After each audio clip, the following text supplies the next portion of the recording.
কিয়ামতের ময়দানে 4টি প্রশ্নের উত্তর দেওয়া ছাড়া একটা মানুষকে পা নাড়াতে দেওয়া হবে না। তার ভিতরে একটা হলো ওয়ান শাবাবিহি ফিমা আবলাহ, যে যৌবন কালকে তুমি কোন কাজে কাটাইছো। ম্যাক্সিমাম যুবক সমাজের তারা আজকে এই অন্যায় কালচার, বয়ফ্রেন্ড গার্লফ্রেন্ড কালচারে গিয়ে, হারাম সম্পর্কে গিয়ে তারা শেষ হয়ে যাচ্ছে। সব মানুষগুলো যেই তালে চলছে, এটার উল্টো, স্রোতের উল্টা দিকে চলতে পারা, এটাই হলো বাহাদুরি, এটাই হলো বীরত্ব। আর স্রোতের তালে চলার জন্য কোনো যোগ্যতা লাগে না। স্রোতের তালে আসার জন্য শুধু গা ছেড়ে দিলেই হয়। স্রোতের উল্টা দিকে আসার জন্য নিজের ভেতরে সুপ্ত ইমানি শক্তি লাগে, চেতনা শক্তি লাগে, যথেষ্ট সাহস লাগে। ম্যাক্সিমাম যুবক যুবতীরা হারাম কাজে লিপ্ত, অবৈধ সম্পর্কে লিপ্ত। তুমি স্রোতের উল্টা দিকে চলা শিখো, প্রতিজ্ঞা করো যে না, আমি হারাম কাজে লিপ্ত হব না, আমি বেঁচে থাকবো। সবাই অন্যায় লিপ্ত, আমি ভিন্নতর হব, আমি নিজেকে নিয়ন্ত্রণ করব।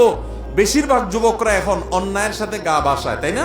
অন্যায়ের সাথে গা বাসায়। এমন যুবক পাওয়া কঠিন যে যুবক দাঁড়ায় টান টান করে বুক সোজা করে বলতে পারবে যে আমার জীবনে কোনো অন্যায় স্পর্শ হয় নাই, আমি কোনো হারামে লিপ্ত হই নাই, তথাকথিত অবৈধ ভালোবাসার মধ্যে আমি নাই, আমার যৌবনকে আমি হেফাজত করেছি, বৈধ স্ত্রীর জন্য অপেক্ষা করছি, আমার দৃষ্টিকে হেফাজত করি, আমার চরিত্রকে আমি হেফাজত করি, আমার চরিত্র টন টন করে বাঁচবে, এরকম দাবি করার মতো সৎসাহসওয়ালা যুবক হাজারে এখন 2-4টা পাওয়া কঠিন হয়ে গেছে।